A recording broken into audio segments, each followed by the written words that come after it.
Hello and welcome to Blake's Pai Sho Academy. Today I will be teaching you how to play Ginseng Pai Sho.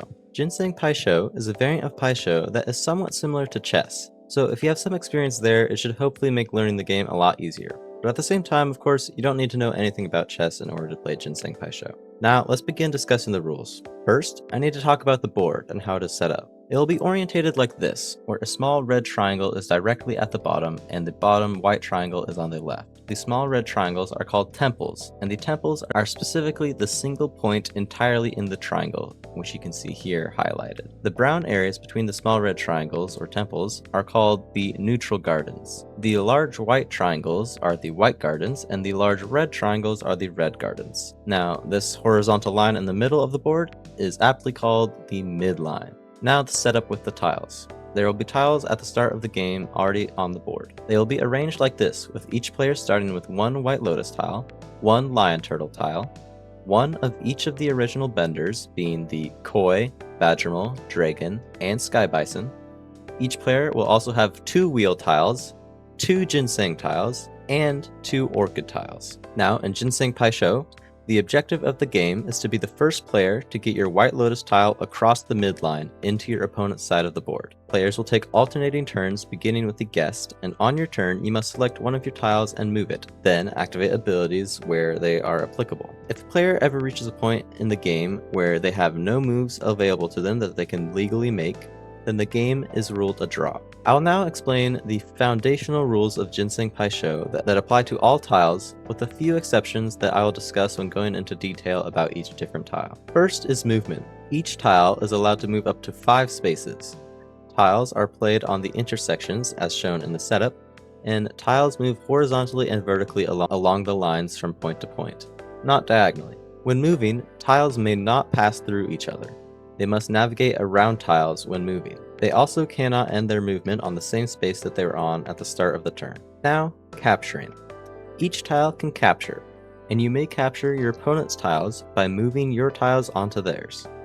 Captured tiles are taken off the board and placed into a captured tiles pile. Tiles can only be captured when both lotuses are outside of temples. Now, let's talk about the temples.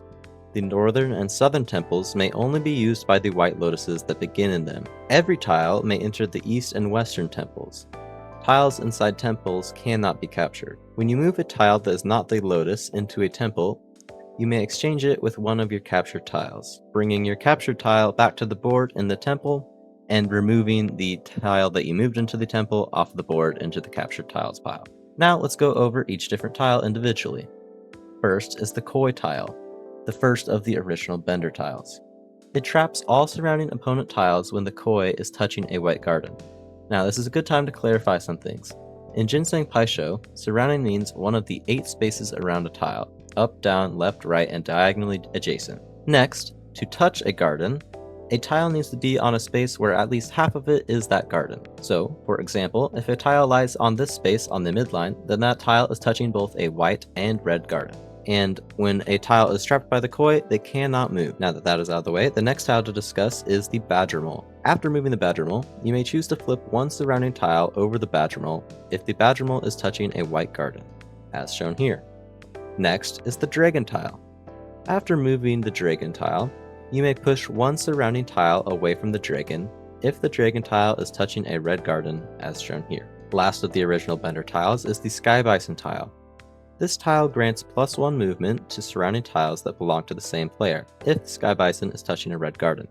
These boosted tiles can also move through tiles when moving on the board, which tiles are not usually able to do.